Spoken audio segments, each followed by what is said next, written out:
When I started to make this video, I had every intention of making this a full loading and shooting video for the new 75 grain Hornady open tip that I've picked up. And by the time I got to the end of making a modified case and checking our bullet jump, I had already gotten to about 15 minutes of recording, which would have equaled somewhere close to 10 minutes of edited video, and we were just going to make this whole thing too long. So I've broken it into two separate parts. This first part here is just going to be about making our modified case and checking our bullet seating depth in our gun. And then the second part, which will come later, will be the loading and the shooting of a couple of loads with the 75 grain bullet. So here we go. We have a very exciting, well for me anyway, new bullet to try out. This is the Hornady 75 grain open tip match bullet. What we're going to do is take one of these pieces of IMI brass that we're going to be using to load these in off the bat and make a modified case that we can use to measure the distance to the lands in our gun. So let's go try to figure that out. I finally picked up a Dremel. I found this one on a pretty good sale at Lowe's. I believe it was $79, and I had some coupons and stuff to add on top of that. Been wanting to get one of these for a long time, but today what we're going to use it for is making a modified case so that we can check our seating depth for these 75 grain Hornady match bullets. So, as I often do, you guys are going to go along with me as I'm learning how to use new equipment. Okay, looks like we got a nice little assortment of things that I'm going to have to figure out at some point what they do. But for now it should be straightforward. I know that I want a cutting wheel. Oh yeah, I'm gonna have to do some research because I don't know what most of this is. But I can tell that this is our cutting wheel. Here, 1.5 inch easy lock cutting, and it appears that this is the bit for it, yes. Alright. Probably easier when I put this in the Dremel, but I think I can do it this way. Yeah, there we go. That snapped in nicely. And then that tool's got a bit of heft to it, but not too much. Alright.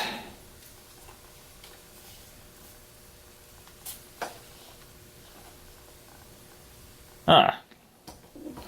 This has just got a twist.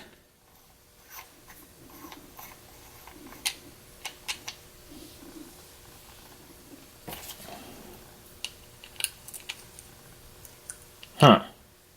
Anyway, I'm going to figure this out and then come back. Okay, I looked at it for about a half a second more and figured it out pretty quickly. So I'm going to take this off so I can get some leverage on it, and then pushing this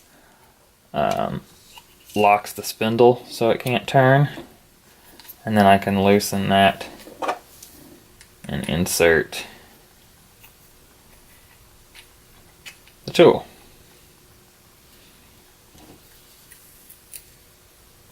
Okay, I'm assuming there's a wrench in here somewhere. Oh, I'm missing my cap. Ah, and my cap has the wrench in it.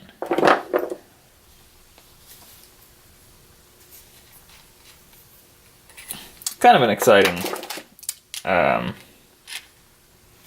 addition to my tool collection. Yeah, it looks like I can come up with the cap here and use that sure enough, to tighten it down. That's pretty slick. Okay, I'm gonna get some safety glasses, and then we'll see if we can cut a 223 case. Alright, I've got my safety glasses on, because I think we've all seen what happens when a cutting wheel hits somebody in the eye. Breaks and hits somebody in the eye, that is. This it's kind of slick here. I was just playing with it a little bit. Just playing with this tool a little bit. It's got variable speed down here. Pretty easy to adjust, and it's not as loud as I thought it was going to be, so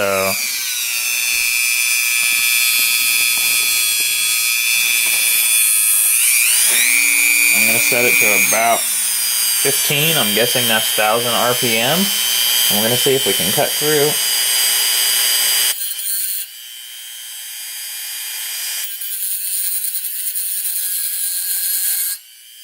Gosh, there's nothing to that at all.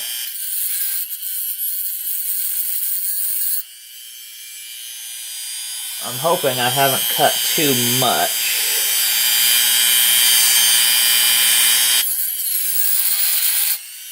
Okay, I think I've cut too wide a slot. So I'm going to shut that off and we'll get a fresh case here.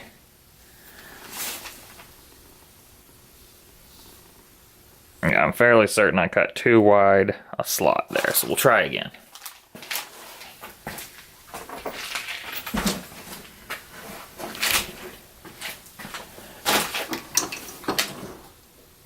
And try not to tighten the vise down too much because I don't want to disfigure the case. I'm going to try to hold it very still.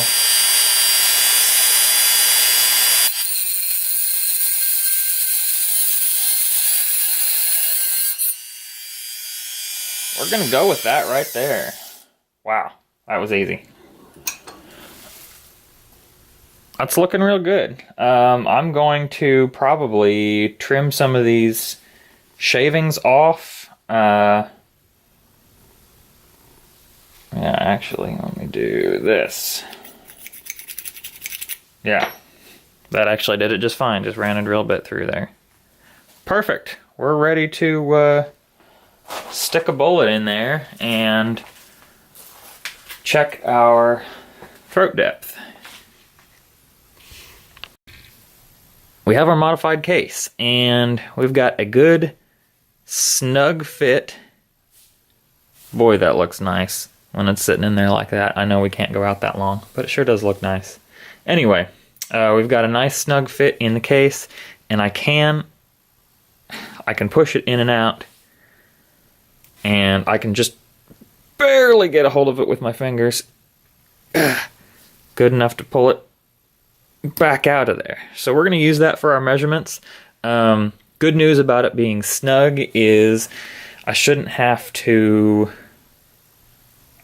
worry about bumping it too much on the way out of the action. So let's try and see what we get. Alright, it took me exactly one time doing this to figure out that it just wasn't going to work very well with the AR together. So I've taken the back pin out, and this is going to work a lot easier because I'm not going to have spring tension to deal with on the bolt. I didn't have enough hands, but I did get it in. Let's take a measurement. 2.275, there it is. 2.275. Okay, so I'm going to pull it out. Ooh, easier said than done.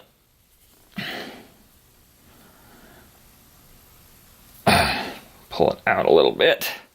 I may, since my grip is not very good today, I might stick this in the bullet puller and just give it a few taps. It should be significantly easier than a seated bullet. There we go. Click it into place, and we'll just give it a few wraps. Oh yeah, that bullet's almost ready to pop out after just 2 light taps. Alright, we're going to do that a couple times more. We're starting out with the bearing surface of the bullet down around the can see right there the bearing surface of the bullet down around the base of the neck. I did drop this on the ground a minute ago, and just because I wanted to be extra sure, I lubed it up and ran it through the sizing die. But I think we're going to be good. Okay, so what I got to do here, let's see if I can fold this out of the way more so that you can get somewhat of a view. Okay, I got to get the shell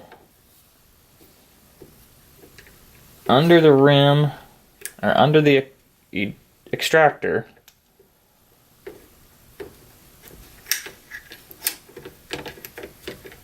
And then get it to where I can push in the ejector. And it's kind of a dance.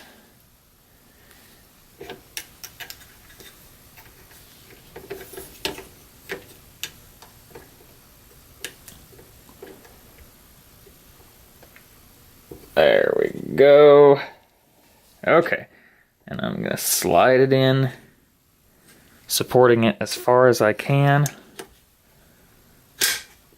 Push that all the way into place, all the way home, and then we'll pull it back out, supporting it as early as I can. Okay. I did that about as well as can be expected. Ooh, that's a little dirty. It is probably time to clean my AR. Anyway. Okay, we got 2.275 again, so we're getting consistent results. That's to the lands. I'm going to do it one more time to confirm.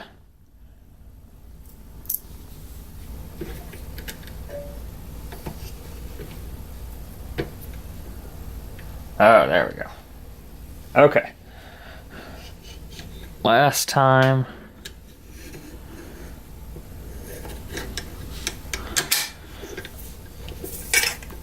Okay.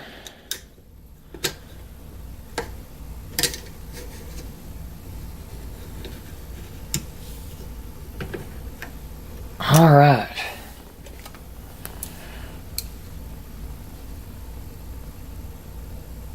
.274 maybe.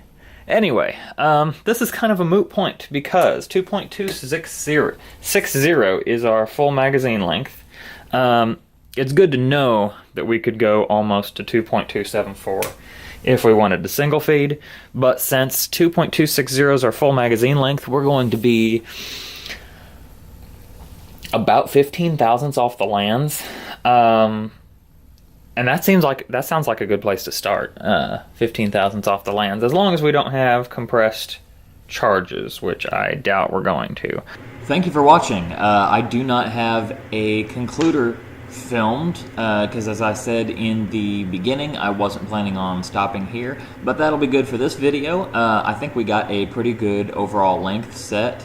We got a pretty good idea of our bullet jump to the lands, which ended up right at 15 thousandths, which should be perfect. So we're going to go with that.